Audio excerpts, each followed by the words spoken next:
Two dudes watch cartoons. Two dudes watch cartoons. Two dudes watch cartoons. Two dudes watch cartoons. Yeah. Welcome back to Two Dudes Watch Cartoons, the podcast where two dudes, that is us, watch cartoons. My name is Evan. And my name is Alex, and we got a great episode coming to you today with a great guest. Wow, can't speak already. We have a great friend of the podcast here, a podcaster of his own from Stark Wars, good friend Michael O'Rear. Michael, thank you so much for being here. How are you doing today? Listen, I couldn't be better. I'm so excited to be chatting with you guys. Here's a fun fact. Did you know the last time I was on this podcast was 69 episodes ago? So I'm very gladly making my grand return here. I'm not going to lie. That's really surprising to hear that I guess I've known you probably the length of all our episodes, but we only have about 80 episodes. 69 episodes is a while. I know, it was a while. You know what? It's in typical Invincible fashion, though. We had to make the fans wait for it. That's the theme here. So, well, thank you for coming back. I'm glad you're here. The last thing we covered was Primal, right? Or You know what? Okay. Did I just burst your? Oh, I burst your fun fact. Yes. No, it's okay. When were you? Can I be honest? I searched Michael O'Rear, two dudes, and I came up with the Spider-Verse one. And I was like, wow, it's been that long. But I guess I forgot we did Primal. Yeah. That's okay. We're back. Okay. That was our mid-season. Like I said, it's hard when you take such a long break, and we're going to talk about the good, the bad, the Invincible today. So Invincible, an Amazon show. We covered season 1 on Stark Wars. I actually get asked this so many. That was was that 2020? 2021, I imagine. I think is when it came out, the first one. So I get asked this quite a lot. People are like, do you guys ever cover Invincible? I'm like, yeah, we covered it. And then after a few times of answering that to people, I was like, oh, it's on Stark Wars. I was like, I'm totally directing people in the wrong place. It confuses me too, because again, I thought that the first episode we did was Invincible also, but no, it was not. That was not on this podcast. So no, too funny. Okay, I'm glad to be back. As we said, this first came out in 2021, and they are finishing season 2 in 2024. They almost had us. They started in 2023, but then after 4 episodes, they took a goddamn break, and they said we'll be back in the new year, and it took them till March to April to finish. And so that is something I want to talk about with you guys, if that sort of impacts, because there are some fans that are like, I'm not waiting that long for shows. They'll flat out refuse. That's and me. That was okay. Me. Yeah, fill me in. What are you thinking and feeling? I enjoyed season 1. I like Seth Rogen's stuff generally. Like many people who watched season 1 and may have not been familiar with the source material, it ends on this crazy cliffhanger, and I'm like, oh, that's fucking awesome. I'm going to tune in for season 2. Unbeknownst to me, that's like 3 years later. They take a mid-season break. I was like saving it up to binge it at the end of season 2. And, a couple episodes in, I hear there's a mid-season break. I'm like, come on. And so I lost steam. I'm not going to lie. I'd see teasers, and they would do the most annoying thing in fandom and nerd media culture, which is teasers and tease trailers, and be like, oh, a trailer for part 2 of season 2. And so I lost a little bit of steam. I got back into it. I watched it in the last 2 days. Brizard, I was texting you while I was going through the process. Started at I guess I'm going to slog through it. Ended up enjoying it. So I'm happy to be here talking about it. But yeah, it definitely got me down. Good. Oh, Rhea, so, what do you think? I want to bring... Yeah, I gotta mention this because it is interesting. Another Robert Kirkman adapted comic book to TV show is The Walking Dead. And one thing they did in the later seasons was break the seasons in half, so there would be shorter time in between. So instead you're getting half seasons, but less of a wait in between each season. The problem here is I don't necessarily trust that that's what they're going for. I think, and much like I guess we'll talk about eventually. There's the scene in the show where Mark is talking to the animator, and he is talking about how difficult it is to animate things and why there's such a wait. And in my opinion, I think some things with the quality of this show is worth that type of wait. And for me, this is my favorite superhero show. I'm a Marvel fanboy. This is it for me. This is what I wait for. Yeah. It's good. No, it's different. What about you, Alex? I don't understand. Where were you pre and post watching season 2? I've actually heard this argument more so with like a lot of Netflix shows. They'll be like, I don't want to wait 2 years between. Euphoria is another one a lot of people talk about it with. And for me, I don't give a shit. I'll be honest. I'm gonna watch it when it comes out. I'm very impatient, but this is one thing I don't have any control over. If I can like cast it out of my brain, when it comes back, I'm there. I'm like, let's go. Yes, it's here. And maybe that's just because my life is a constant cycle of different media that I'm watching. So it's like, oh, now it's season 2 of Invincible's turn. Like, so it's probably just the wheel is always turning, Game of Thrones style. And I really need to smash the wheel, and that would probably break that. But I don't give a damn. I didn't lose any steam. The thing that did annoy me was the 4 episodes in 2023 and then the 4 episodes. And I want to go on the record here. I think they lied to us. I think when they ended the first 4 in 2023, they said, we will be back first week in January. And they were not. I'm 90% sure they Spider-Man, Spider-Versed us. They said, movie will be 1 year from today. And it's I'm still waiting on that movie. Another dimension. Yeah, playing somewhere. It's in a different multiverse, dimension. yeah. And so this actually good segue into the start of season 2. Now, season 1, Evan said, it starts on one of the most insane twists of all time, and it ends on one of the biggest like cliffhangers, insane moments in superhero history. Season 2, I think, was like, let's remember these are people with feelings and emotions. And while a lot of it is good, I don't know it kept the same pace that season 1 did that I really enjoyed. So I really enjoyed season 2, but I will say back in 2023 when this started, the first villain popped up who was played by Sterling K. Brown. He was phenomenal. And I was like, oh, they're doing a multiverse thing just like everyone else. And I am glad to say they proved me wrong. This season was not about the multiverse. Yeah. You also have to remember that, I guess we're talking a completely different realm of media with comic books, but when it comes to like the genre of multiverse things now, whether it's Spider-Verse, Everything Everywhere All at Once, Doctor Strange, considering all that, this was written before all of that. They were already doing the multiverse before it was cool. So I have heard that argument. It's like, oh, you're just doing the multiverse thing. It's like, no, they're telling the story from the comic book. Yeah, that's true. It is a comic book story, but it's very much like an Ants versus Bugs Life. They came out the same year, but it's like, well, how long have these been in production at the same time? Like, so, yeah, I get what you're saying, but at the same time, I did feel, especially at the end of 2023, a big multiverse oversaturation. But we speak of like the good and bad uses of the multiverse. This one used it very little, and I think it used it very strongly, actually. I would agree. They exercised restraint, which is, what a lesser show or media conglomerate would use this as a way to jam in Invincible or Omni-Man in a bunch of different costumes or a silly goatee. Yeah. I guess we see them in a couple different realms, but they'd have, stunt castings and all that kind of thing. And we do get these glimpses, but really it serves Mark's story in a particularly poignant way towards the end of the season. Before we dig too much more into it, if you're fresh to Invincible for whatever reason and listening to this coverage of season 2, let's just give you a brief overview. It's a comic book series, like O'Rear said, based off a comic book by Robert Kirkman, but this one is produced by Seth Rogen and Evan Goldberg, starring Stephen Yeun, Sandra Oh, and J.K. Simmons as sort of the core family.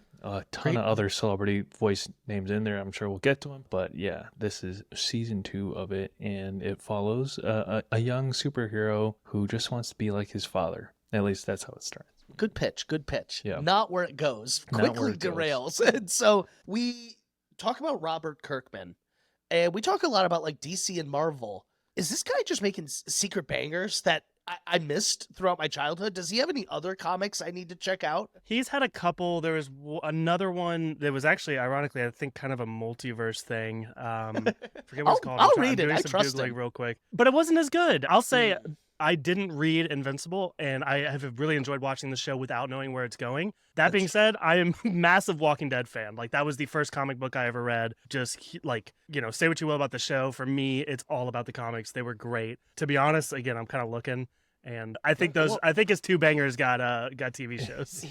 It's amazing. Well, if you're into superhero stuff, the genre as a whole, you could probably categorize this as a bad Superman or an evil Superman type of story. And I would say it's one of the better executions of it. So I think season 1, it was like a bad Superman story, but now I think that we're like digging into Omni-Man and sort of the dynamics of the Viltrumites. It's not as clear cut as like bad Superman. It's almost a little more alien invader. It's more Dragon Ball Z. That's a good comparison right there, sir. The Viltrumites are just Saiyans, I think. Alan is Piccolo, maybe?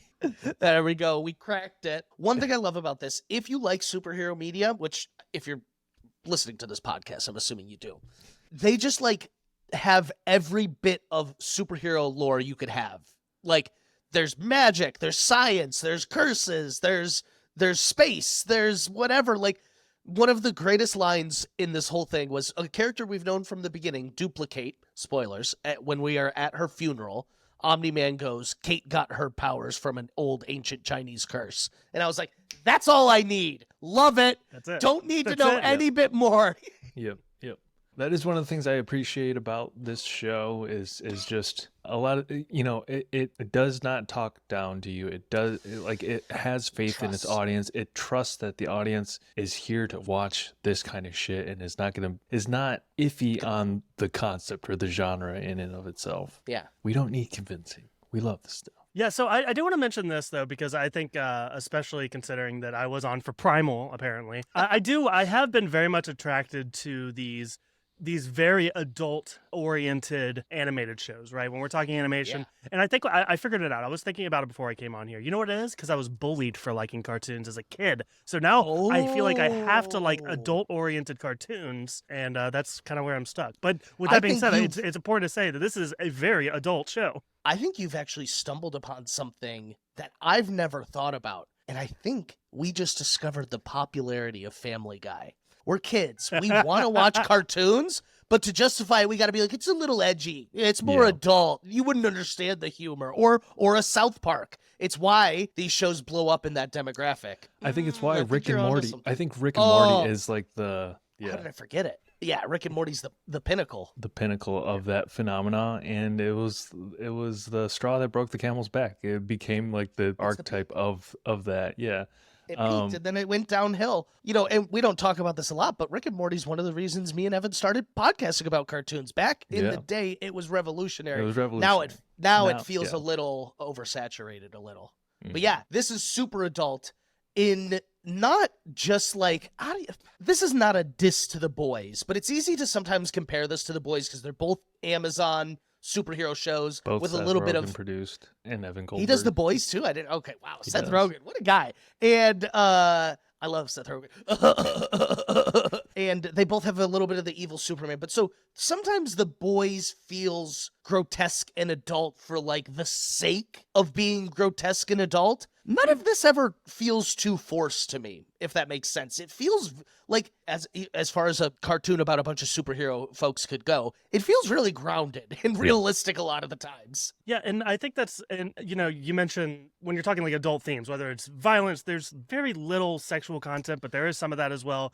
But the big thing I think is like actual like adult themes and like what it's like growing up, entering adulthood, what it's like having a relationship, what it's like when that doesn't work, and like things that like, I wouldn't have thought about when I was 13, for instance. Yeah, this show finds an interesting way to make my heart like skip a beat sometimes. And it's not even in like the fight scenes or whatever. It's like the emotional moments like, oh, this breakup right now. This is so realistic, I feel like. They both want to make it work but can't. Like, how many times has that happened? And you're like, that's such a struggle. And they illustrate that so well. Yeah, no, I think Yeah. you're a good point. Like you said, they're not just cursing or being grotesque or whatever. I think the similarities between it and The Boys is primarily like the gratuitous amount of gore, which is where both shows lose me a little bit. But I will say Invincible is noticeably less. You're not a gore whore? I'm not. I'm not. I am Unfortunately. for sure. I didn't know this about you. Yeah, I'm like in the middle. Like I don't need it in everything, but sometimes I just want a little gore horror going on. For sure. Yeah. In tasteful I loved amounts, I Saw. don't mind. Back in the day. Yeah. But still if you're like Saw into in this adult-oriented Same animation Same like here. this, I still love Saw. Go ahead. no. All I was gonna say is, if you're into like more adult-oriented animation like this, like check this out. Also, look up a little genre called hentai. No, I'm just kidding. Don't do that. But Oh, I mean, what are you talking about, Evan? I've never heard this word before. let me That's the Google proper it real response. quick. Excuse me. pull Yeah. up some images, please. Yeah. Let me do a screen share real quick. No, I think I'm torn on season 2 because there are such grounded moments, especially back half of the season. Mm-hmm. But I think they took too much time to get there. They spent a little You too much time binged it in with 2 days. Don't even. all the other characters, which Okay, I see. Y- You mean yeah. story-wise. I'm sorry. story-wise, yeah. I thought you were Not- criticizing no. the release time. No, not at all. I just meant plot pacing wise. Season 2, I feel like sort of underserved Mark and his family the most in the middle chunk of the season. I do think part of it is the family's kind of broke. They're broken apart right now. He's Yeah, away at but school. Omni-Man's fucking I other just space don't chicks. give a shit about Robot and Benjamin Button Girl. How dare you? That's Rudy and Monster Girl to you. Yeah. Okay. I will say, like, I do understand, like, if you're like takeaway or your biggest complaint about Invincible season 2 in particular is pacing. I get it, but from my perspective, I think of it more as like a feature rather than a bug. Whereas, like, a lot of shows are very focused and almost too much so, where it's like, well, there's not always just one problem going on. Sometimes you're getting attacked by a Viltrumite, and then your girlfriend breaks up with you, and then there's a multiversal bad guy in your home. Like, it is kind of like jarring, and it's jumping all over the place a lot of the time. But also, like, that's how things go. Bad guys don't wait for another bad guy to go away until for another one to show up, you know? And I feel like you really are, and it kind of puts you in like Mark's chaotic life a little bit. I think that's well said. I think it really makes the world feel full because like events are happening simultaneously. It's not an adventure of the week where our hero is at every major event taking place. There's a lot going on. And I think that as we're talking about this right now, part of the reason it doesn't feel so Mark heavy is to show like the global defense is really spread thin right now. Like Mark leaving really put them in a deficit. Like it fucked up the Guardians of the Globe like really badly. Like maybe irreversibly. They'll bounce back. They'll bounce back. They always Cecil's find a way. Cecil's fucking unbelievable. Okay, let's Sure, he's the best. We'll get into the characters. Is Cecil one of, how do I put this? He's kind of an Amanda Waller or like a Ross, Thunderbolt Ross, like, but is Nick he Fury. is he the best version of that though? Does he like, I don't know how He's to like describe a father it. figure to Mark a little bit. A little bit of a father figure, but he really Also- toes that line of boss. But I don't know how to put it. Like the only one I would contend with him is Nick. I've got a comparison. And, Please. He gives me a little bit of Littlefinger from Game of Thrones. While he does have like that Yes. leadership quality, he's very much like behind the scenes, scheming.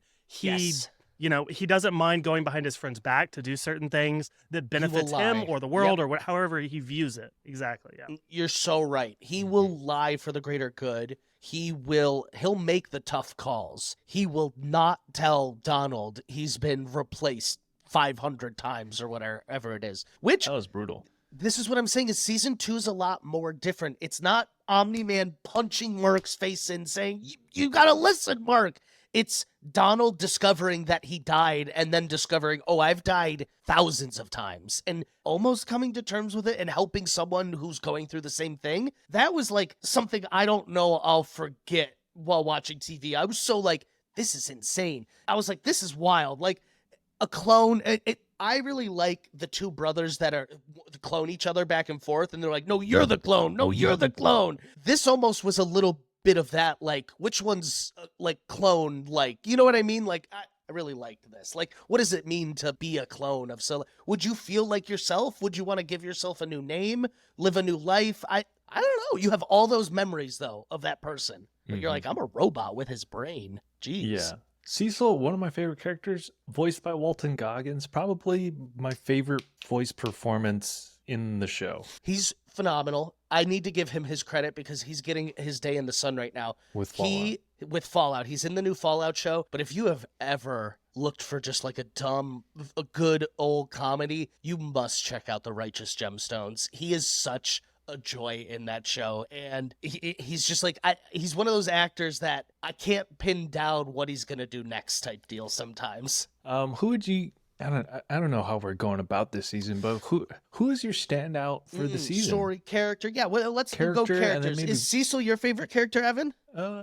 Yeah. Tell us your favorite Cecil moment along with it, or like something cool he did this season. I don't know if brag about him. The exchange with Donald is one that comes to mind, but just the way I like the relationship he has with Mark and his mother. Like he's like taking care of him. It's a little, it's not antagonistic, but like there's friction there, but you can tell it comes from a good place. He does take care of Mrs. Grayson. And I really appreciate that. Are they gonna fall in love? I feel like they're no. Stop it! No. Theories. She's dating that one guy. No, I'm just kidding. O'Rear, favorite character? My favorite. Yeah. This is hot take. Oliver, baby, the little purple guy. Come on, listen. And here's the thing. Biggest twist of the season, in my opinion. Somebody that didn't read the comics. Oliver showing up was like, what is going on?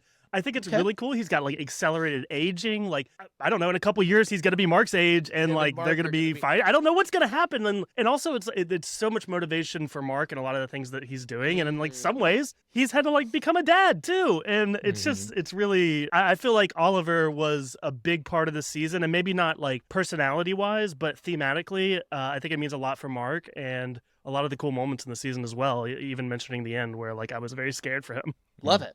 Yeah, what about you, Alex? Got a lot of favorite side characters, smaller ones, but so one character that I liked in season 1, not saying I liked this character, I just liked the scenes they were in, and I think kind of had their day in the sun in season 2. I'll go with Mr. Rexplosion. Yeah, I knew Evan was going to hate it. So, Rex is a douche. Rex is a fuckboy, but, you know, he really had to, like, step up this go about. He had to protect the people, and he failed. He really kind of failed. And I didn't think he was going to fail. That scene was like terrifying to me when he got shot in the head. That was just like jaw on floor the whole time I'm watching that scene. And so the fact that he has kind of a second lease at life, I'm very curious to see if he will correct the steering wheel. And part of why I'm curious about if he will correct the steering wheel is to jump to the very end. Mark is trapped in a multiverse, and the future Guardians of the Globe jump there to save him, and Robot takes off his mask, so we think it's Robot. It's the robot body, and he goes, talking very Rudy-like, was that advised to do? She goes, shut up, Rex, or something like that. And I was like, oh, that's Rex? That's not Rudy? I was like, oh, what's going on here? So, like I said, my interest has been very piqued with him. And he's got a robot hand. Oh my God, is Rudy gonna turn into Rex he cloned him and made a body of him, and then Rex is gonna become slowly more robotic as he like loses body parts or something, and they do the old switcheroo. He's like Darth Vader at that point, right? Yeah, he becomes very Darth Vader. One limb per season. What's interesting, I'm gonna throw my co-host Tommy under the bus. We talked about this a little bit on our podcast. I don't know, maybe I'll cut this out if I shouldn't say this, but he kind of spoiled something on accident, and we were trying to figure out if it was worth saying or not. Basically, there was some confusion about whether or not Rex had surpassed his life in the comic books. And from what I'm realizing, I think they have much bigger plans for Rex going forward, different than the comic books. And then going back to things like The Walking Dead, they often switch characters in and out. Some died early, some stayed later. Yeah. And some of my favorites, Carol from The Walking Dead, my favorite character on that show. Like, I feel like they have really big ideas for Rex. And I don't know that he's been my favorite thus far, but I definitely see where they're going with him, and there's a lot of cool, interesting potential based on what you were saying, Alex. Yeah, yeah. And I should be clear, I am 11 years old. I generally pick my favorites off of like the superpowers they have. I'm like, he Just makes 'cause things he's explode. Gambit? Yeah, he's just Gambit. Sign me up. That's my guy. With I'm like, Jason oh, he's a Mantzoukas' douche. voice. And I love the Ugh. voice actor. Yeah, what was he's great for the voice. There's Yes. I feel like they have so many good voice actors in this. Is that to the detriment of the show's production schedule?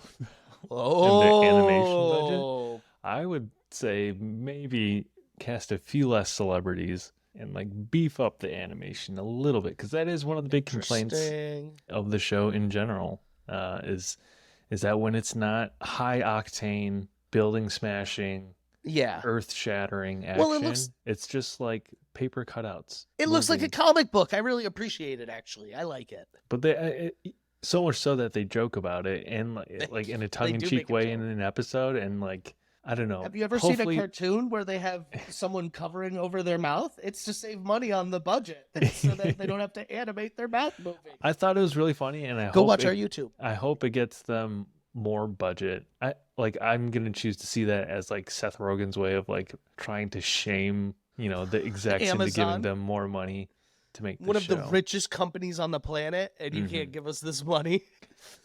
Let's set the stage of season 2. It's sort of dealing with the aftermath of we learn that Mark's dad is evil Superman. At the end of season 1, he takes beats the off. shit out of Mark. Then he disappears, and so sort of like the whole world reeling from it. It's Mark reeling from that loss, the betrayal, PTSD of getting his face smashed in. There's a lot of rich character exploration, and I think that's why I felt like Mark was underserved in season 2. Is like I just wanted to focus on that stuff, but I get that this is perhaps my outsider's perspective of like this is probably being more faithfully adapted or made for an audience who might be more familiar with the source material. That makes sense. But yeah, essentially, Omni-Man leaves. Mark and his mom need to deal with that he was going to enslave all of humanity at some point. That was his goal. Eve also, she left at the end of season 1. I think we get a pretty good example of that. She like builds that park in the city and then it ends up collapsing. And she's like, I just can't win no matter what I do, I feel like. Which is a very teenage emotion. And so, what? Wasn't there before season 2's release, wasn't there like a special episode release about Eve? Has anyone caught that? Yeah, there was. I didn't watch Jillian Jacobs. You didn't watch it? It was good. It was Yeah, fine. I was scared Nothing that y'all special. would bring that up because Is it? No, is it it's- backstory? Oh, okay. Yeah, It's I don't good. know. I haven't Yeah, seen it's fine. It always wants to play when I finish a new episode. Stop it. Stop it. Yeah, no. Is it backstory? I'm guessing. Yeah, Or just yeah. in between story. Okay. Both, I think. I watched it forever ago. This came out like 3 years ago. That's the problem talking about this show. It's like the immediacy escapes Yeah. me, even though I just Yeah. watched it. No, yeah, it was good. It wasn't as good as season 1. Season 1 was where it's at. There's a reason Eve's not the main character. Just kidding. So, Jeez. the Guardians of the Globe, man, one thing we talk about, like not talking down to your audience or like not needing a ton of backstory. Just name a character, the Immortal. We get it. We understand his whole gig. I don't need to What- know how. What? You want to know why? Not so much why, but I feel like there are so Yes. many Superman parallels in this show. Like every other guy is a guy who flies and has super He strength. feels more like a Vandal Savage, I feel like. Okay. Wasn't he a caveman that turned immortal and now has just lived forever? Yeah, something like that. Something like that, right? And he's I just don't know. strong as fuck. He feels more human to me though than like Omni-Man, I guess, and like especially like how would your psyche react to being immortal, right? And we kind of see him break down towards the end and like isolate and like Yeah. I think that's very realistic. Like if you live that long, at some point you're gonna have a psychotic break, and he met that, and it felt human to me. Mhm. Yeah. He was one of the ones we talk about being like a Superman, larger than life, like almost a Greek god. We saw him in the original Guardians of the Globe.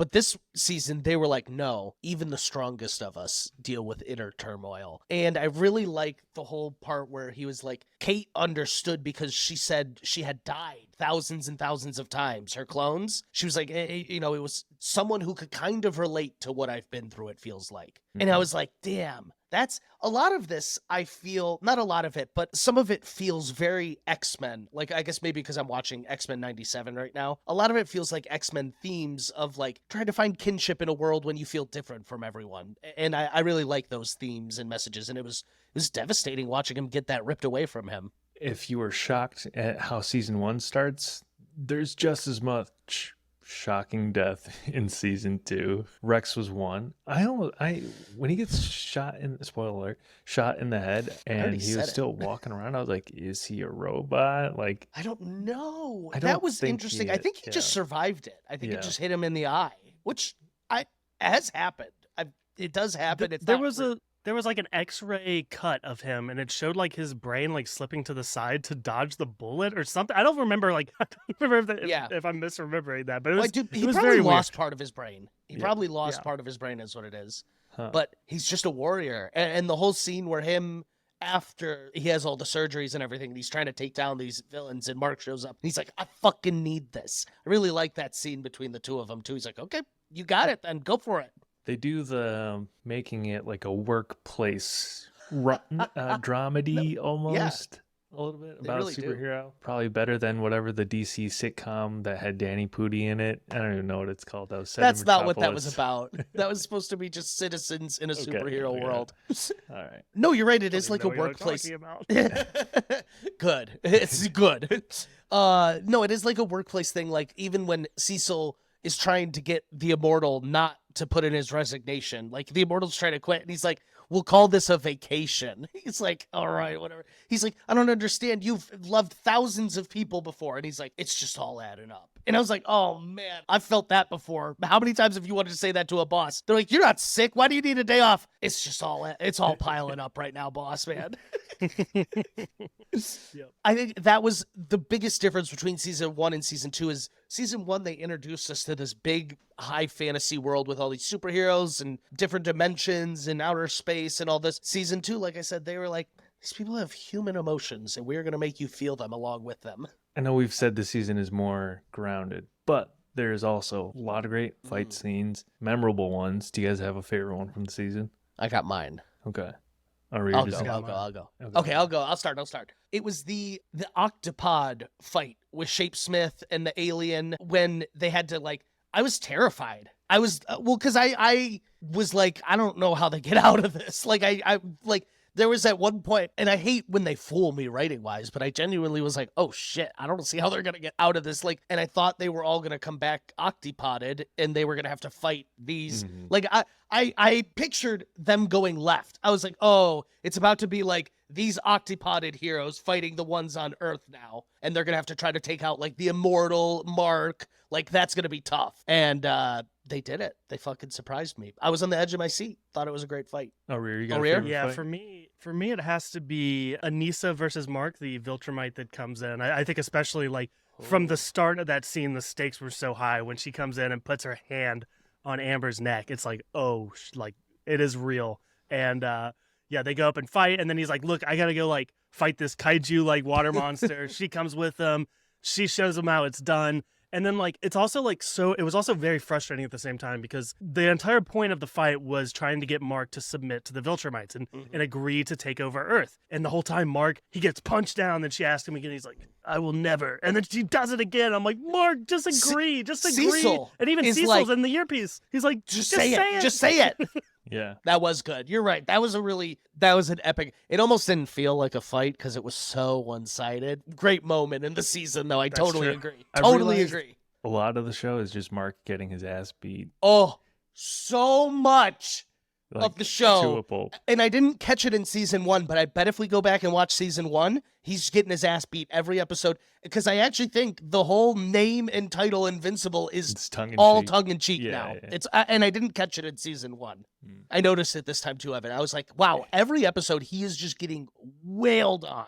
It's also kind of depressing when his whole family ends the season with like a black Oh. eye on the same side. wrist Yeah. just broken. That was rough. I would say my favorite fight scene is probably when Mark is first reunited with his dad. The Viltrumites come to attack, destroy the ant colony, whatever it is. But you sort of see that like Omni-Man is serious about protecting his new family, and Oliver is his Yeah. name. But when he like jabs the dude with the stalagmite or tite, which ones come from the ground? Oh, don't even. We don't know. But that stuff was pretty brutal. Great fight. You guys like Superman versus Superman fights. You're like, give me the fucking strongest of the strong and have him wail out in Yeah. space. Yeah. I like those two. No, that You is like Rexplode jumping around, throwing little Tic Tacs at people. they're not Tic Tacs. They are coins. They're Mentos sized. Okay. He's throwing supercharged with U.S. Diet legal Coke. tender. I do like it. Okay, and so what was I gonna say? So I don't what? even. Yeah, and so what? And I don't even fucking remember what I was gonna say now. Oh, I know what I was gonna say. Sorry. Okay, composing myself again. Apologies. I think that this season, how do I put it? Like, the fights this season all had way more stakes, I feel like, than in season one. Season Mhm. one felt a little like we're introducing people in the world and things and all this. Like, every fight had a stake here. Like, the Viltrumites going at it. Well, and this is really interesting to me. The Viltrumites have, like, very strict rules about killing each other, which I love, like, all of the culture Code of lore. honor. Yeah. The code of honor, like Much like a Saiyan. much like a Saiyan. Oh, I think you found the comparison here, sir. Yeah. And so I think that makes most of the fights that we have, like, maybe we're not getting as big of fights and battles and whatever. All of the stakes felt so much more real, in my opinion. I would agree with that. Like the end fight, Definitely. we've danced around it, but the end fight Mhm. with the Portal Man, Sterling Kane Brown's character, that was terrifying. Like, Mhm. that was And- horrifying. Yeah, it's smaller scale, takes place primarily in, the Grayson's living room, but sort of you're on the edge of your seat. He's getting thrown through dimensions. He can't do anything against him, and he's just terrorizing his mom and baby. And that's the thing. It's like we mentioned before, is Mark is so used to getting his ass kicked, and it finally materializes, and like he lets himself loose on this guy, and it's like I'm not being pushed around anymore. My family's not being pushed around anymore, and he takes it a little bit too far. And that's the thing. You mentioned the Viltrumites with their honor code. It's interesting because Mark has the same thing. Not only we see it with that first fight that you mentioned, Evan. He doesn't want to kill Viltrumites, but he also doesn't want to kill people. It's the same code of honor as the Viltrumites. They don't want to kill their own people, and his people are both. Interesting. He is a child of both worlds, and I think that is going to really come into play because we saw Alan seeking him out, like, specifically, like, you and your dad are the only Viltrumites in the history of history that have ever defected from the Empire. And they're like, what's in the water on Earth? Like, that's what they're probably thinking. They're like, what's going on here on Earth? And, they talk about it. They're like, Earth is poisonous to our people or whatever. But, like, it comes down to that classic anime trope. It's going to be the power of love. I just know it. Love and friendship and family. Yeah. But I mean, there's also Old Man Optimus Prime voice. He's a secret Viltrumite who who almost stuffs Alan out, but I don't know, somehow made him stronger. Felt like some hyperbolic time chamber, honestly. He was like, I knew if I took you off life support here, your body would either have to adapt to the atmosphere or you'd die. Oh, Yeah. okay. Gambit with my life. Alan, being such a big player, was not something I expected either. I really enjoyed it. I like that he's like Piccolo. he's Piccolo. Yeah. It's yeah. It's very accurate, actually. Yeah. It's nice when the Piccolos and the Yamchas and the Tiens get their respective upgrades. Because, the whole show is about Goku. No one's ever going to be as good as Goku. All those characters haven't been relevant since Dragon Ball ended.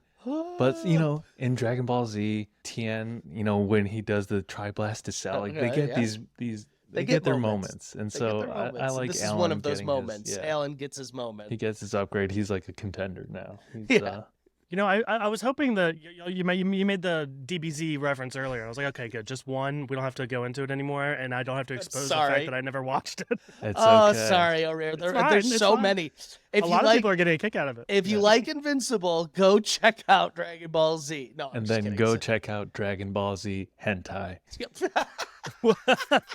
That's the moral of the story Yeah, here. that's the moral I've of never the heard story. that word before in my Yeah. life. I don't even know. Okay, that is funny. Okay, so Google it, everybody, right now. Right now.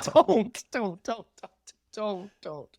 Okay, Turn off the podcast. We're doing a screen share. It's on. Watch we it just on got YouTube. go on YouTube. Jesus. We just got banned from the App Store, I think. Evan and I are wannabe movie critics. We're also wannabe chefs. We're all doing more cooking at home now. If you want to elevate your home cooking, you need nice tools to do it. Louis Kitchenware will get you there. They have beautiful stainless steel pans, non-stick bakeware, knives, all the stuff you need. Safe, high-quality materials, constructed to last, made in the United States, founded in Detroit. Moving into my condo, we got hand-me-downs. So this new Louis Kitchenware has been great, and we love the discount. We want to share that with our listeners. You can use code 2DUDES, that's TWO dudes, at louiskitchenware.com, and that'll give you 10% off anything on the site. Check out our link in bio. Two dudes watch cartoons. Yeah. All right, let's see.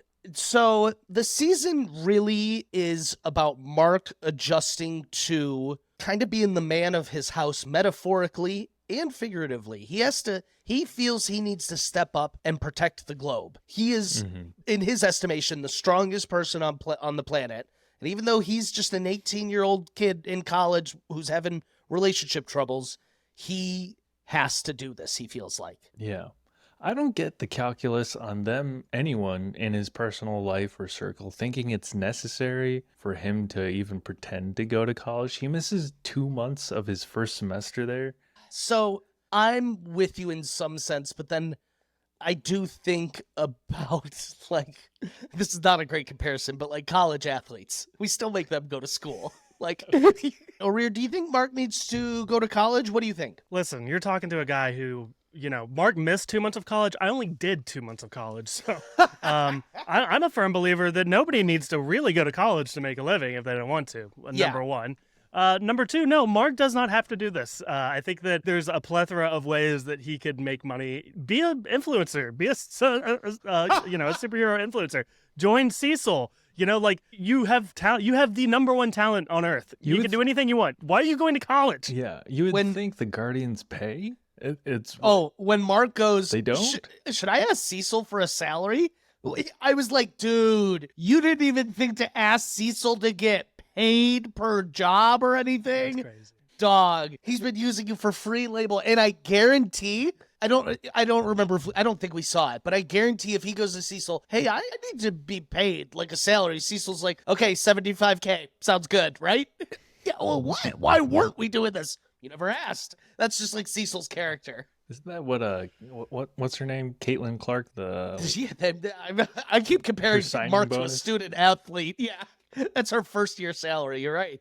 I keep comparing him to a student athlete. He's not. He's a defender of our planet. I guarantee Cecil will pay him, though. Yeah, I said the same thing. I go, Mark, now I kind of like O'Rear's idea of like, make an Invincible handle. Well, I guess there's IP addresses. How would you go about if you wanted to make a superhero Instagram or TikTok? Isn't that Booster Gold's whole deal in the DC universe? He's like, yeah, come but back how from the future he to is. be Yeah, a he wants to be superhero famous. influencer. Gosh, we're really showing our stripes as like comic book superhero nerds, but not really being comic book like source material people. I don't know. I think you could do it. I think you could make a TikTok and film TikToks yourself doing shit, saving people, and you'd blow up. All that said, I think that plot point or storyline, him navigating his relationship with Amber, that probably could have happened outside of the bounds of them going to college together. But I think it comes to a point, and I will say it's worthwhile and serves the story well when Mark is like, I got to give up all pretense of like doing normal college kid stuff, and like he's like, I got to get better. And again, I go back to like the last couple episodes of the season are really great character driven, but also like plot driving and like, I don't know, exhilarating episodes. That's where all the meat and potatoes of the season are for me. Well, he's the opposite of, and it's equally as interesting to me. He's the opposite of Booster Gold, somebody that wants to be famous. But this guy, he just wants to be normal. He just wants to be grounded. He just wants to be like everyone else, and he can't. He the burden on his shoulder is too big to live a normal life as much as he wants to. It's very Spider-Man in like he feels with great power comes great responsibility, but like if it was totally up to him, he might not choose the superheroing life. Like he might choose, you know, going to college and being with his friends and girlfriend if he didn't feel call. And I think part of what like called him to the duty was like a little bit of like, at first it was like, man, I want to be just like my dad. And that's kind of like a theme throughout the season is he's like, I'm not my father. Like, I don't want to be my dad. And like season, but also feeling the responsibility for the everything. sins of his father. He's trying to like, he's trying to repent. He's like, and so I just realized this season 1, Mark spends most of the season trying to become his father. He wants to be just like his father. That's his hero. Season 2, he spends the whole season proving he's different than his father, which is actually a really fun dichotomy. And ends the season being just like his father, having killed. He ends the season being just like his father, literally wailing. He's in the position wailing on Sterling K. Brown's Covered character. Covered in blood. And so much to the point where he kills him. And we haven't talked about this, but this was really heart-sinking for me. As he's killing him, I go, oh, Mark, you're trapped. You're not in your home world.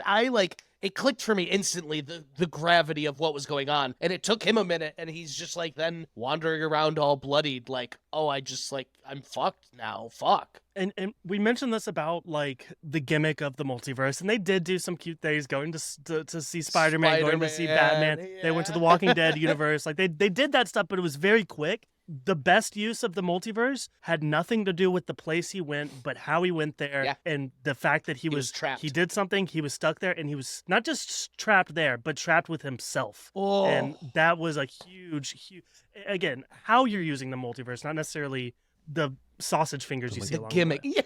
Yeah, that's what I always say. Not just sausage fingers. Or Doctor Strange was really the one that was like, he's got a man bun now. We're traveling. We're tourism. Like, it's the evil Spock thing. They just throw on sideburns and an evil mustache. So you're right, Aurea. The story technique of like, oh my God, my mind started racing. What do I do if I'm Mark? Probably try to find civilization. He did that. Fucking went up. That's it. It resolves itself within the episode pretty quickly. I don't want to keep harping on the pacing of the season, but imagine this. Imagine we had tightened up some of this stuff, left some stuff out of the early season, and ended on a mid-season break with him stuck in this other multiversal world with a slight cliffhanger. Come back, see how it's resolved, and then move forward with the Viltrumite prison break that I assume is going to happen in season 3.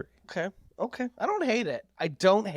I should be an exec. I kind of hate it because I love what we got. I was gonna say I really liked how it ended. I get what you're saying. Like you want to be left in like the suspense of what's going to happen. But for me, the moment between him and Adam Eve was equal. It was the same thought process for me. That was pretty. It was good the too. uncertainty of where that's going to go and what that means for the future. And I guess I really love that ending as also. Yeah. Back to Aurea's point from the beginning is this show is so complicated and messy. That's what makes it feel like it's real life. Like future Eve coming back to save Mark and then slipping in a quick, I love you. I've always loved you. Like, I need to let you know. Like, messy. I'm so messy. So messy. And she fucked the timeline. Whatever their universe is, gone. I know how time travel works. Done.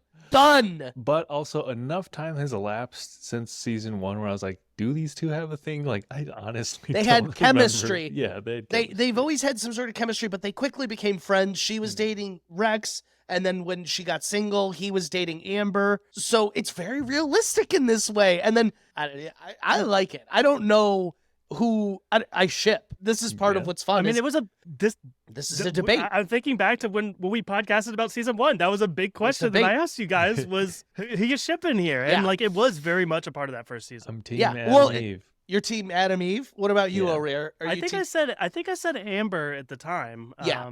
The So- breakup was handled beautifully. Yeah. Yes. That was, we've probably seen something similar in like Tobey Maguire's Spider-Man 2, where they, Him and Kristen I think, Dunst. I think they part ways in that one. So I really like Amber as a character. I just think he probably needs to be with someone else that's a superhero. Like at the end of the day, it's gonna be hard. That civilian superhero, like, look what it did to his mom, and like that's the other thing is like you need to think about like after maybe you're gone. Like Mark's not gonna fly away. Mark is gonna live a lot longer than these humans, though. I'm just now realizing. I was gonna say, but Eve will be able to handle like if he dies in combat a little bit better than say like Amber would. I'm scared that the moral of the story is that he can't have anyone close to him. Oh, Like I feel like that's His dad been the was right? messaging the entire time. Even if, I mean, it's weird to say, but maybe the best match is a Viltrumite because it's somebody that is even stronger than him, somebody that can live as long as him, even longer. But when it comes to even his mom, when it comes to his brother who's going to accelerate his age, even Adam Eve, she's not going to live forever. It's like, I think that, unfortunately, at least thus far, it's like, you're going to lose everybody, bro. And whether it's a breakup from Amber, whether it's your dad getting kidnapped, whatever it is, it doesn't look great. that's what his dad told him at the end of season 1 too. Also, he literally was like, you are going to outlive all of these people. You're going to have no one. Who do you think will be here in 500 years? He goes, you, through all the blood and teeth. Oh man, I need to rewatch probably. Fuck, this is good. The more we're talking about it, season 1. I could really, I don't know if you guys heard the news. They got renewed for season 3 and 4. Or no, wait. Okay. Can I No. ask you guys a No, I think I'm underselling it. I think they got renewed for season 4 and 5. I think they already were renewed for season 3. I'm not. Can sure. I have an off-topic question. Yeah. Kind of. It's on topic, but No, off-topic. no, go for it. We do it Because all the time I've here. seen on Twitter, Yeah. what I prefer to call it, I see a lot of conversation about a possible live-action Invincible movie. We just don't need it right this moment. Yeah. I'm not against That's exactly it. what I was curious if we differ. Yeah. I'm not against it, but I almost would be like, give me 5, 6 complete seasons of this, and then maybe if you want to try that. But I don't want these two things going on at the same time. I'm a continuity nerd. I don't want to be like, which one of these is canon and which one is not? You know what I mean? And I will be. No, as, dude, definitely. as much as I don't want to be that guy, I will be. So, just wait. The Amazon, just Invincible wait. Cinematic Universe, the ICU. Also, The where would- ICU actually really works for Mark because that That's where motherfucker's he always. needs to be. Yeah. That's good. Yeah, he But needs to where be would in it the end, ICU. though? You know, What? Where would what end? the live action movie, like where season 1 ended. that's- This is what I'm saying. pretty Do I? steep I don't think I need cliffhanger. a movie right now. Yeah. I can't picture. Like, I'm not even far enough away removed from season 1 to be like, yes, give me a movie of it. Like, no. Let's wait. Yeah. You could do a whole movie about the goddamn alien invasion where they like progress thousands of years every time they go back to their civilization. That could be a whole movie in and of itself. Isn't that a Rick and Morty Yeah, I plotline? Don't I do swear that to that's me. Don't do this to me. I'm gonna have to just start randomly asking you that. I'm gonna. Isn't that a Rick and Morty plotline? Anytime you say something swear. stupid sci-fi, You know what episode I'm talking I about. think I don't know what you're talking about. Shut up, sir. So I realized I asked the question. It turned out to be really dumb because I just agree. There's no interesting conversation to be had about it. Let me throw one more out there. What if it was like what if it wasn't about Mark? It wasn't about Omni-Man. What if it was like an original story, like told about like I don't know, one of the Viltrumites, like a backstory on one of the Viltrumites or something. Sold. I feel like something so separate. In. I'm in. Okay. I would want to see a film adaptation of one of Nolan Grayson's science fiction novels. Boom. Boom. I was gonna The say. guy with what the laser. I was even thinking about like maybe Nolan coming to Earth for the first time. Oh yeah, that would be You could do like him literally leaving Viltrumite. That's what they're called. Viltrum. something. The Viltrum What's the Empire. planet called? I don't know. Oh, yeah, the Viltrum. Okay, whatever the planet's called, they leave that, and he comes to Earth. I could see that, but it's gotta be J.K. Simmons. Digitally de-aged. Digitally de-aged, real mustache. We've seen him in that costume as J. Jonah Jameson. Just dye his hair. Exactly. No, I'd be in on that. I recently came to the thing, all of these huge nerd properties, if you're going to do a reboot, sequel, whatever, give me a totally different story in the same world. Give me an Andor. You know what I mean? Like, so off the beaten path of the main story, it almost isn't the same, if that makes sense. I'm with you. Not an Adam Eve episode in between. Not 2 seasons. one Adam Eve episode between our 3-year wait. Give me Robo or Robot, whatever his name is. You just called his ass Robo. He goes by Rudy now that he's Okay, human. I'm sorry. And his Gonna be his offensive to him. wannabe girlfriend, Monster Girl, would not appreciate you saying that. He's fucking that up bad. Yeah. It's like me. No, I but think they ended on a good note, though. Right? I do think they actually ended on a fine note. But man, talk about me at 14 in my first serious relationship. Are you mad at me? Why are you mad at me? Can you not be mad at me? I'm doing this for you. So It's me now. Yeah. Have they established how old she is? How old he How old Probably the body season of her one. is, or No. or her actually is? their brains? Because he was like a fucked He's up. old. Yeah, he was a fucked up cyborg 20-year-old or something, 30-year-old. I don't know. No, because he was young because they were like, you weren't supposed to live past. Well, I don't know. Monster Girl seems old. I'm guessing Monster Girl is in her 50s. Oh shit. Okay. She could be older. She could be like Victorian era and like really Like, be fucking immortal? mess with. Yeah. Well, because so think That's about the that. thing. What if Monster Girl I don't get took those vibes. 10 years off, aged normally, didn't turn into Monster Girl, and then you just do it a bunch again, and you just bounce between 20 and 10? Yeah, so Screen Rant here says Robot and Monster Girl, despite looking like children, are actually 30 and 24. I don't know which is which. I was close. Just One is kidding. I 30, was one is not 24. close at all. I said Victorian era. I guess Robot is 30. 50. Okay. Yeah, that makes sense. I do think now that they've said that, also, what a classic relationship. Literally a human robot and someone called Monster Girl. Like, this show is just like, we are going to shove every fantasy trope into, man, when they go to Nightmare City and everyone's just like, oh yeah, it's a city in eternal darkness. It's been there for a while. Now this is a question we posed when we talked about this in 2021. Whoa. What are Black Samson's powers? Doesn't have any. That's his whole deal. Are you sure? Because I'm looking at the Invincible wiki. It Yeah, what says does it say? he possesses Oh, yeah, you're quizzing us now. superhuman strength No. and regenerative healing factor. Hell no. Oh. Too many redundant Maybe. characters. I don't know. There are, yeah. Maybe. There's literally bulletproof, invincible, immortal, Black Samson. I really liked Shapesmith. Thought he was funny. Ben Oh, yeah, Schwartz's that was character. awesome. Yeah. Ben Schwartz, Ben Sonic. Schwartz, his smug ass. I can't not recognize it anywhere I go now. Yeah. It's John Ralphio, baby, or whatever he sings. He's like, I'm the worst. So we will get more. What are the brain parasite things? Yeah, they're coming Season back. 3. There's a lot of once again, it just feels like a real world. Like there's a lot of moving parts, a lot of things unresolved, Mm-hmm. just a lot going on. I like it though. It has me excited for more. I feel like I could wait another 2 years. I don't want to, but I could. Yeah, please no. I am still hooked. The Grayson family story. I want to see Nolan Grayson break free of the Viltrum prison. I hope. Do you think he's gonna come back to Earth though? I don't think he'll come back to Maybe Earth. I should just go read the comics. I don't know. Maybe that'll scratch the itch for me. But yeah, I enjoyed season 2. It wasn't quite the rush that season 1 was, but they do some really great character stuff They fleshed in it. everything out. The pacing didn't jive with me personally, but it works for a lot of other people. So I can be at peace with that. Let's do this. Let's do kind of our closing thoughts, any wrap up moment, episode, anything you think we missed. Now's a good time to cover it before we we'll and then we'll go around and give it a 1 out of 3, or excuse me, a 1 out of 5 stars. I don't know I don't know why I said that. I can start with my closing thoughts if no one else wants to go. Sure. Well, I mean, Do I it. Yeah, sort do of it. just I'm trying to think of something we haven't talked I about. guess Evan just started with I his sort of closing just thoughts. gave mine. He doesn't want to do double duty. No, I don't know.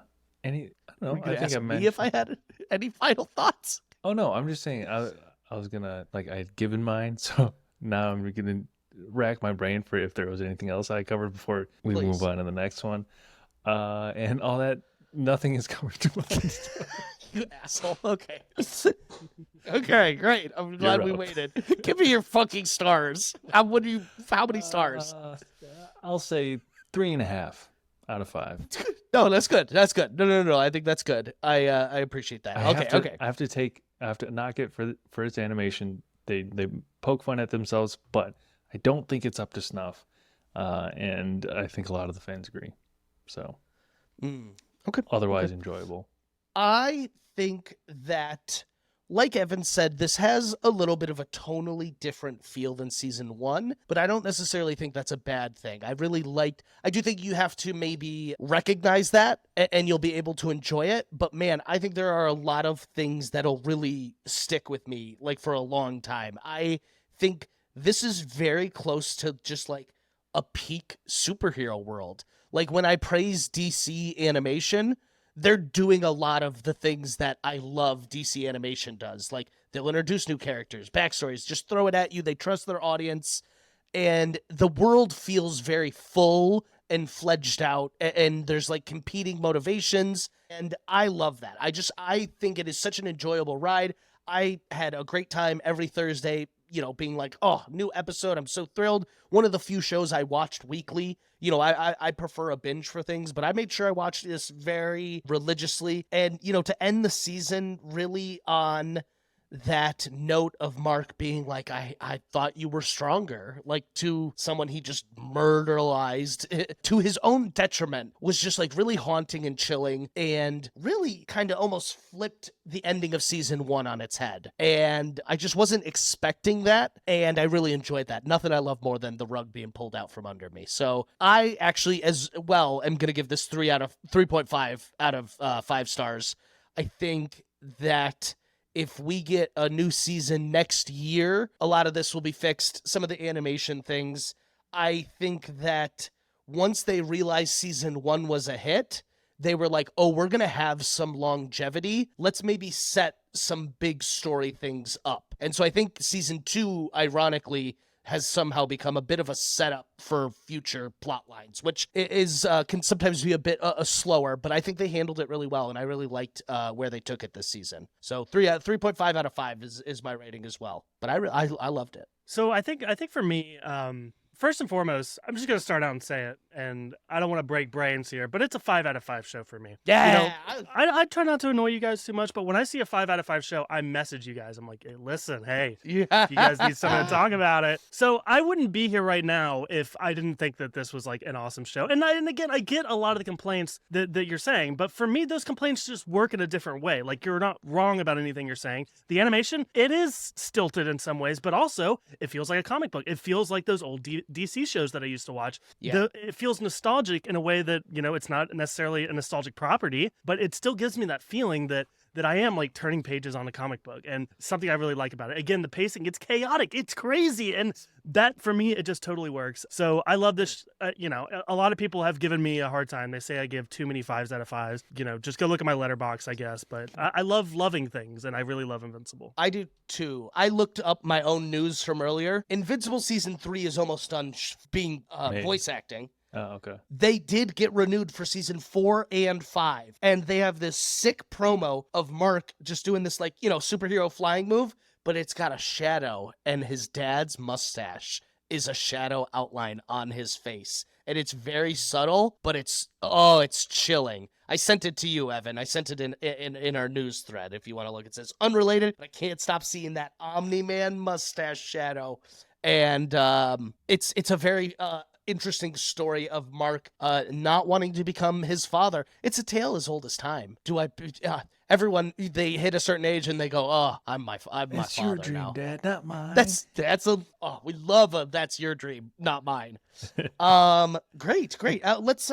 Do you want to end with a little bit of news here, Evan? I actually feel like we didn't do any news last episode. We probably didn't, but some quick ones I'm seeing. Toy Story 5 will release June Yep. 19th, 2026. I honestly That's when I was had gonna sort hit. of forgot that was happening. What else we got? What else do we have? There's an R-rated live-action Teenage Mutant Ninja Turtles movie that got greenlit this past week. Shadow of the Ronin. Yep. It sounds so Hey. freaking cool. I don't know if you're familiar with the premise, but I'm not, it's actually. I'm in. I'm in. I love it. I don't know the premise. What is it? So I haven't actually read the comic, but I've heard a lot about it in the past.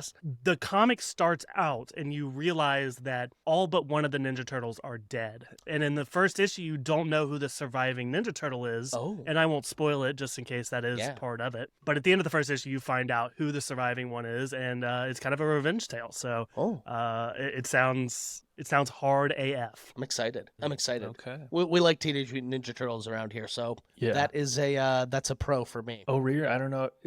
I'm sure you guys have discussed this on your podcast. Julia Garner has been cast as a female Silver Surfer for Fantastic Oh, Four. yeah. She's the daughter in Ozark, I think. Wife, I think. Daughter? She's neither, actually. she's There's a like the character. business partner. Is She's it? like the Oh, Jesse Pinkman okay. of the show. Okay. I know she I've plays never that. seen She's the Jesse Pinkman. Okay, you've got me intrigued now. Yeah, I think that's She's interesting. great. She is so good in Ozark. Yeah, so she's a I'm- great I'm all actress. for this. I like when Marvel makes a decision that they know is gonna piss people off. I appreciate that Yeah. nowadays because they've made so many decisions trying to be safe. Fuck it. Give me a Turtles 2 now. Just real quick, it's called The Last Ronin. I don't know what I said, but that's the Ninja Turtle story I, think- was talking about. I think just that's wanted what to you correct said. You myself said because the I'm Googling first this. round? No. Okay. No. So the second to last Ronin.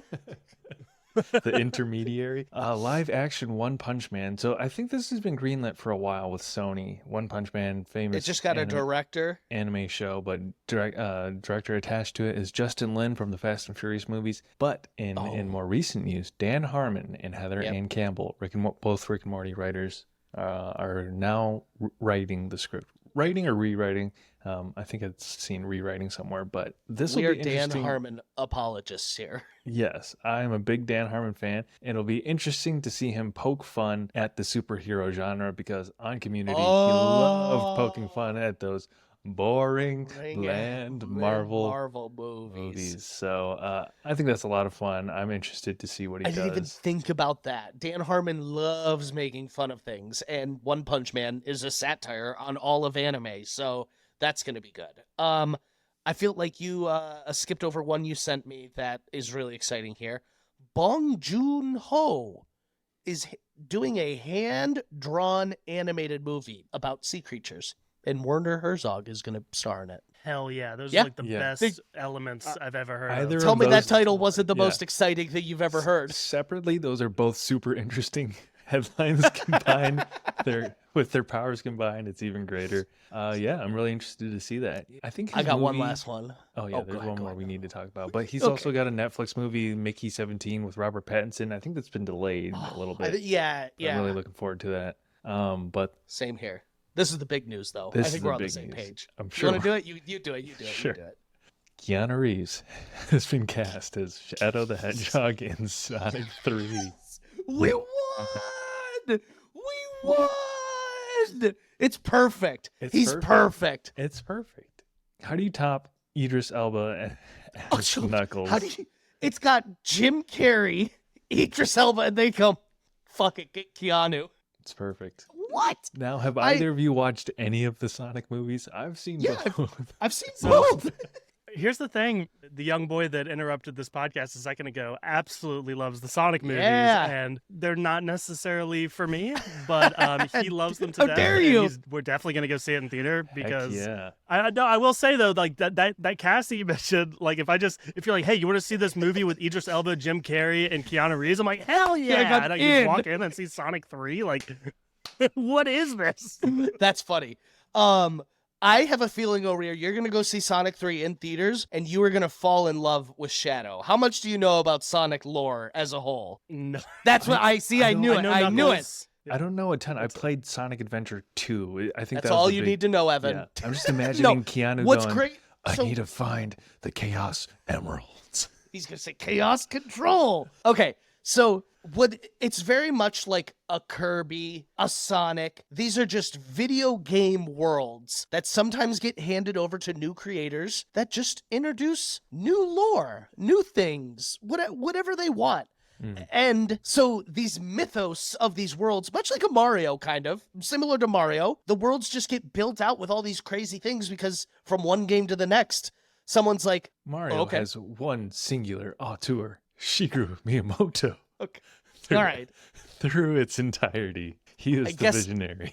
I more so meant like you get like a Mario tennis game every once in a while. You get like, so there's they have recreation sports in the Mushroom Kingdom. But with Sonic, it's not as clean cut, but like there's just a ton of crazy shit. And Shadow's really badass and cool. And him and Sonic are going to have a great fight and you're going to fucking love it. Sonic, the live action, is one of the first direct to streaming like theatrical releases because that came out in 2020. Oh yeah, I bought it for like $20. I was like, let me support cinema. It was a different time. Cinema. And it was pretty disappointing as a home viewing experience. I liked it. Okay. That's the big news, though. I love Keanu. I love Shadow. So that's a win there. I think that's all I got. You have anything else, Evan? That's all I got. Arir, thanks for coming on. Thanks for bringing this to the pod. Thanks for bringing it back 69 episodes later. And then some. Something like that. Look, if you love Marvel or Star Wars, you must go check out Star Wars. We've talked about it a ton. You should know about this podcast by now. Michael is always up to something new there. What are you guys doing right now? So we've actually we were doing weekly episodes, breaking down each episode of whatever Marvel or Star Wars show is on.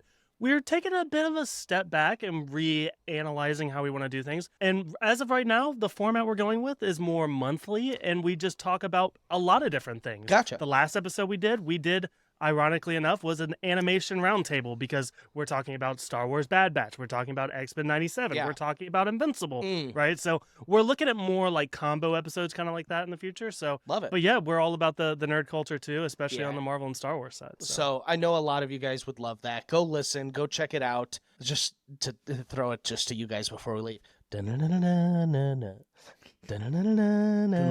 God, I can't wait for Wednesday every goddamn week now. All right, that's great. A tease for a future episode. But I haven't finished that pod that you're talking about, the animation roundtable, but I'm so into X-Men 97. I have to consume every bit of it that I can. So okay, I'm gonna wrap us up. Thanks for having me, guys. Michael, Arir, so much fun. Thank you again. Loved having you here. We'll get you on before 69 episodes again. Yeah. Nice. Real quickly, this is a tease for Zard. Primal Season 2 was wild. Oh, I haven't watched it. You should check it out. Yeah. Okay. Well, Michael over here, maybe you're coming on. Maybe you're gonna come back very shortly. We'll see here soon. Yeah. I'll throw it on. I'm for those who are invested, I am on episode 730 of One Piece. We will be finishing. I know. I don't know how I made this huge jump. It just happens. So, we could sprinkle it in. I have some time. Okay, but if you enjoyed this episode, please go check out our other episodes at Two Dudes Watch Cartoons on Apple Podcasts, Spotify, and on YouTube as well. Make sure you follow us at Two Dudes Watch Cartoons on Instagram and TikTok, and wherever you're watching, leave a rate, review, a like, a comment on YouTube. We appreciate you. It helps new people find the podcast, and thanks for coming here, and thanks again, Arir, for bringing this. I was trying to think of like such a good way to end the episode by being like, how like they cut to when he says Invincible and it'd be the title card, but I just couldn't work in Two Dudes Watch Cartoons as the end title card. So that's all I got, though. I tried so hard. I want you guys to know that I tried. That'll do it for this episode of Two Dudes Watch Cartoons.